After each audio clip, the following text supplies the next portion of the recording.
Bonjour et bienvenue pour ce nouveau page à page consacré à l'omnibus Miracleman, un très bel omnibus, un bien bel omnibus avec une magnifique ouverture de Monsieur Alan Davis, le légendaire Alan Davis. Alors ça faisait longtemps que des rééditions de qualité étaient demandées autour de ce personnage culte. Je dois vous avouer que je connais très mal Miracleman et que je vais découvrir des choses avec vous en parcourant cet album.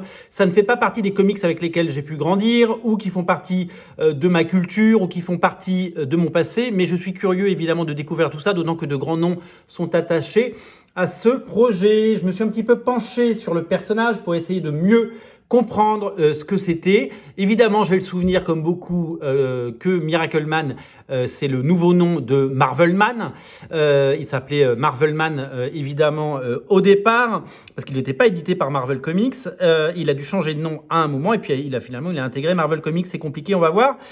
Tout comme Shazam, qui s'appelait Captain Marvel. D'ailleurs, les vieux épisodes des années 50, dont certaines pages sont reproduites ici, font penser aux vieux épisodes de Shazam. Donc on est vraiment sur du comics de toujours, du comics patrimonial, du comics de légende. C'est vraiment quelque chose d'assez étonnant. Alors une des particularités également, c'est que Alan Moore avait relancé la série au début des années 80. Et que Alan Moore ne veut plus être crédité sur ce type de comics. Alors il dit qu'il ne veut plus être crédité sur des comics de super-héros, mais il y a encore plein de comics de super-héros où il est crédité. Donc je crois qu'il veut juste ne plus être associé à ce projet. Je sais aussi que Neil Gaiman a fait des épisodes par la suite, que même Neil Gaiman a revendiqué la paternité de Miracleman, en tout cas la propriété, pas la paternité, et que je crois qu'un accord a été fait avec Marvel. Je crois que maintenant le personnage appartient à Marvel. Et une nouvelle série est en cours de publication aux États-Unis par Neil Gaiman et par Mark Buckingham, qui était aussi le dessinateur de la relance. Mais là, on va se concentrer sur les épisodes originels, des épisodes déjà parus dans 3 volumes, je crois, en France, et pour la première fois en omnibus avec un énorme cahier bonus, on va en parler. Alors, je me suis penché sur... alors ça, ce sont des dessins d'Alan Davis, mais récents, qui est revenu sur la série, et tout a été rebrandé, évidemment, le logo, le machin, enfin, tout est propre, pour pouvoir faire du neuf avec du vieux, et pour pouvoir redécouvrir cette série. Alors, au scénario, on a le scénariste originel, parce qu'il n'y a plus marqué Alan Moore, il y a Mick Anglo, qui est le créateur pendant les années 50 de Miracleman, et des gens comme Grant Morrison ou Peter Milligan, et au dessin, on retrouve évidemment Alan Davis, on va voir tout ça. Le sommaire, il est là.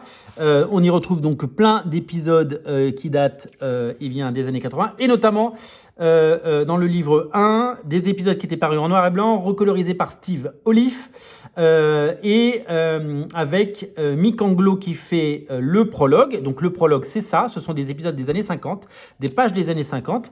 Donc c'était comme ça, Miracleman, donc à l'époque Marvelman. C'était comme ça, et puis ils avaient tous leur nom comme ça, c'était assez drôle, et je pense que c'était un comics produit comme à l'époque, même si le dessin était super chouette, et que finalement assez moderne.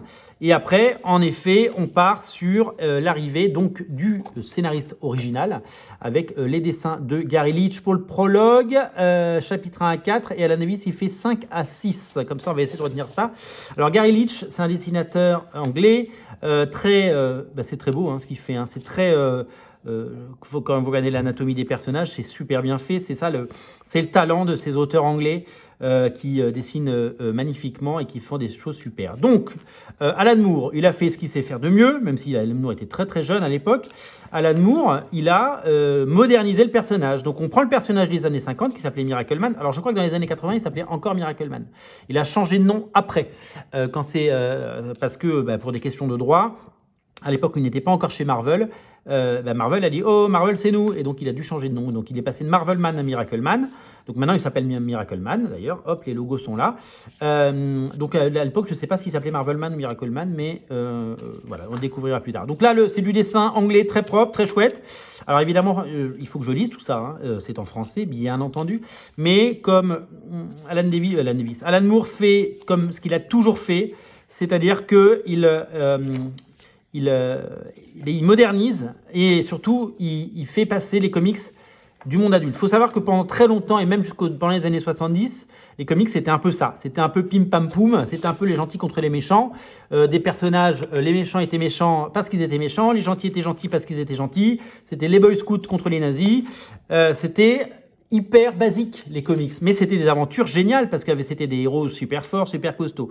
Donc ça ne reposait pas sur la complexité des personnages ou sur leurs troubles ou sur leurs défauts ou sur leur personnalité. C'était juste des gentils contre les méchants, un manichéisme qui était celui de l'époque. Et puis les années 80 ont été un vrai tournant parce que Alan Moore et Frank Miller sont arrivés et ils ont donné corps aux comics. Ils ont donné corps. Donc en fait là, il y avait déjà du Alan Davis en fait. J'avais pas compris. Donc là, c'est du Alan Davis. Voilà. Là, c'est du Alan Davis. Donc c'est du Alan Davis des années 80. Donc c'est avant les X-Men, c'est avant Excalibur, c'est avant Clandestine, c'est avant tout ce qu'il a pu faire, avant d'être la légende qu'il a été. Eh bien, ça a été un jeune dessinateur anglais qui avait des choses à dire. Donc voilà, comme je vous le disais à l'époque, eh bien, c'est les années 80 qui ont tout changé, autour de 84. Et d'ailleurs, ça date de 84. Quand Alan Moore est arrivé, il a pris les comics au sérieux, il a pris les super-héros au sérieux. Il leur a ajouté un background historique, il leur a ajouté des défauts, des failles, des fêlures, et il en a fait des personnages beaucoup plus chouettes, et puis avec des histoires, avec des enjeux.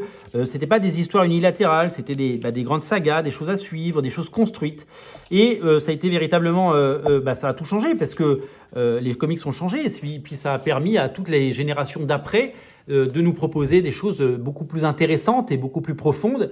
Et ça a inspiré évidemment les ados de l'époque qui sont devenus les auteurs d'aujourd'hui. Je pense à Mark Millar, je pense à Ed Brubaker, je pense à Matt Fraction, je pense à James Tynion Ford, je pense à toutes ces générations d'auteurs qui ont grandi avec une autre façon de faire les comics grâce à Alan Moore qui a quand même beaucoup apporté au genre. Donc voilà, donc là on est sur du très jeune, on l'a dit, Alan Davis. Et donc on découvre bien l'étendue de son talent et puis son talent de conteur et de narrateur pour pouvoir nous proposer bien ces aventures de quelqu'un qui est une sorte de Superman, hein, vous l'avez compris, Superman messianique, mais version Marvel. Même s'il n'était pas Marvel. Alors, il y a des choses, c'est pas trop pour les enfants. Il y a une naissance. J'espère que je vais pas me faire virer la vidéo, même si c'est la nature et que c'est très beau. Mais c'est vrai que, alors, est-ce que c'est du Alan Davis? Là, je ne suis pas sûr. Je ne reconnais pas. Mais il y a plusieurs dessinateurs, vous savez, qui se sont relayés. Et donc, voilà, c'est Alan Moore, qui fait pas des comics pour les... Alors là, au dessin, c'est John... On vient de le voir. Hop, hop, hop. John Totleben. Voilà. Donc, c'est très très joli. Mais ils ont bossé ensemble avec Alan Moore aussi sur d'autres choses, ensemble avec John Totleben. Et donc voilà, donc c'est un pan de l'histoire des comics, ça fait partie de ces trésors et ça fait partie de ces choses qui étaient vraiment réclamées par l'ensemble des fans, parce qu'il y a un vivier de fans pour cette série et c'est quand même cool d'avoir une superbe réédition en omnibus de ces épisodes. Et donc il y a toute la mythologie du personnage et puis Alan Moore il fait ce qu'il aime faire, quoi. Il fait revenir les personnages des années 50 et puis il les change, il les modernise, il les rend super cool, il les écrit à la mode de l'époque, parce qu'on n'écrivait pas les comics dans les années 80 comme on les écrivait dans les années 50 et on n'écrit pas les comics aujourd'hui comme on écrit dans les années 80. Donc à chaque fois il y a une façon de réinterpréter les comics et une façon de jouer surtout sur le passé, sur ces années 50, sur ces comics un petit peu parfois désuets, parfois naïfs, mais tellement chouettes et tellement cool, qui ont bercé des générations entières de lecteurs. Et c'est bien de revamper les personnages et de les moderniser. Je trouve que c'est toujours assez intéressant de voir ce qui est possible de faire et de voir ça. Et Alan Moore, il l'a fait après sur le personnage de Suprême, hein, vous le savez, avec Rob Liefeld, hein, il a fait la même chose, il a fait l'inverse, il a créé une mythologie pour Suprême qui n'existait pas. C'est-à-dire que Suprême, c'était juste une sorte de copie de Superman, et d'un coup, il en a fait un comics des années 50 avec un passé, donc il y avait des pages dessinées à la façon des années 50 avec des pages tramées, c'était assez chouette. Donc évidemment... Alan Moore, il fait grandir le spectre, il fait grandir évidemment on n'est plus sur une saga unidimensionnelle, on est sur quelque chose de beaucoup plus intéressant et de beaucoup plus qui a plus de corps, voilà. Alors là, je vois qu'il y a Alan Davis qui revient, mais je vois surtout qu'il y a Steve Dillon qui fait des pages et Chuck Austen. Alors là, c'est assez incroyable parce que je n'avais pas vu ce numéro depuis des années et quand je l'ai vu en couverture, je me suis dit Chuck Austen. Moi, j'ai le souvenir de Chuck Austen dessinateur En fait, il y a eu une Chuck Austen mania au début des années 2000, quand Grant Morrison a repris la série X-Men, qui est devenue New X-Men, la série Uncanny X-Men a été reprise et notamment par Chuck Austen. Et Chuck Austen, il a fait des pages de dessin. Donc là, il y avait du Dillon quelque part, mais je suis incapable de vous dire où. Et il y avait également il avait fait du War Machine, je me souviens, et il avait fait du X-Men qui avait été très très décrié.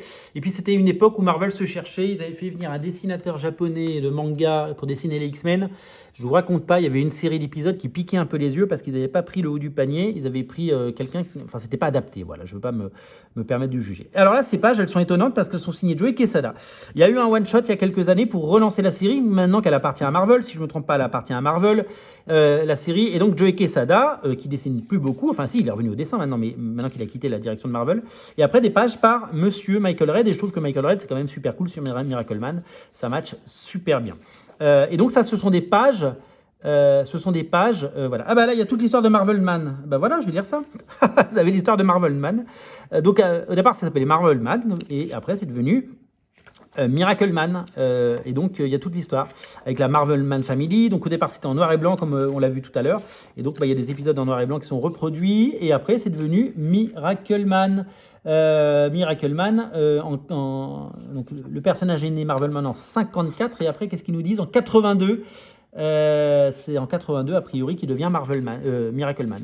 On va y arriver. Et donc là, là c'est des documents assez exceptionnels. Alors on a vu cette page tout à l'heure qui est superbe. En noir et blanc, elle est encore plus belle. Et donc, ce sont les reproductions des pages. Alors il y a des remerciements au début pour tous les gens qui ont en fait, il y a eu un travail de reconstitution absolument hallucinant parce que pour refaire l'album, il a fallu retrouver les pages. Alors, on pouvait scanner des vieux comics, évidemment, mais scanner les originaux, c'est quand même mieux. Donc, il y a eu un énorme boulot de reconstitution. Alors, la moitié du bouquin, c'est des bonus. Donc, je sais qu'il y en a qui hurlent.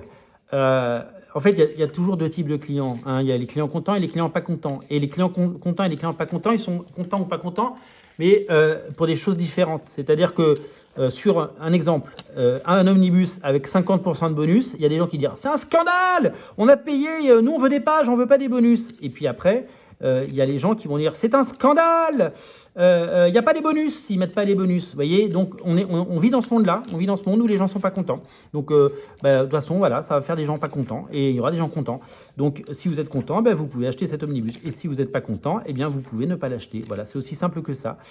C'est vraiment quelque chose qu'il faut avoir en tête. Donc là, une pléiade de pages dessinées, il y a eu un travail de reconstitution absolument incroyable, d'aller chercher les pages, de les retrouver, de les scanner, de les coloriser. C'est étonnant. Je dis, la moitié de l'album, c'est du bonus. Donc, si vous aimez les making-of, les bonus, et si vous aimez les choses très rares, eh bien, vous allez être gâtés les loulous, parce que, clairement, il y a de quoi faire. Couverture de l'époque, voilà, dans ces styles si années 80.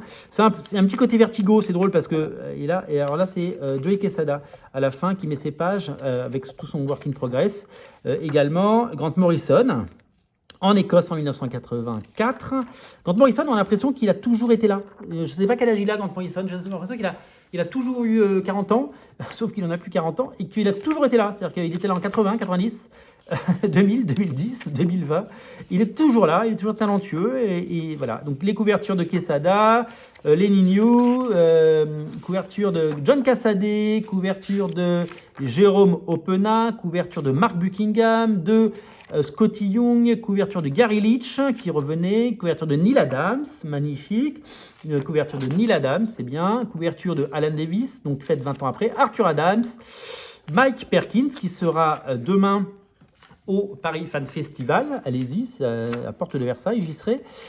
Paolo Rivera, Mike Deodato Jr., Alan Davis, J.J. Jones, Tyler Christopher, John Tyler Christopher, Gérald Parel, Jim Chung, et là ils ont mis Humberto Ramos, ils ont mis tout le monde. Ils ont dit tiens, on va demander à tous les dessinateurs Marvel de faire un dessin. Kevin Nolan, magnifique, Alan Davis, Mike Farmer, Mike Del Mundo, Julian Totino Tedesco, Tedesco, Alan Davis, Alex Maliv, magnifique.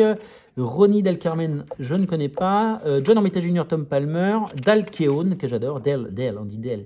Dave Gibbons, Adam Kubert, très beau. Il y a plein de couvertures que je ne connaissais pas, c'est super cool.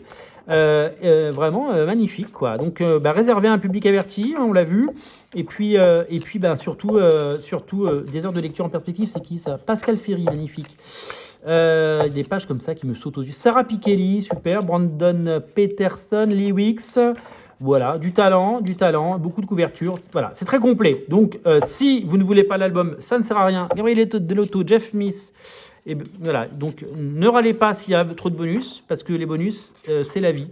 Ça fait partie de. Voilà, c'est un bel omnibus, hyper intégral et hyper chouette. Voilà, si vous voulez découvrir cet album et si vous voulez en savoir plus, le lien est dans le descriptif de la vidéo. Le port est offert si vous le prenez chez nous. Voilà, un page à page essentiel pour un omnibus qu'il est tout autant. Salut!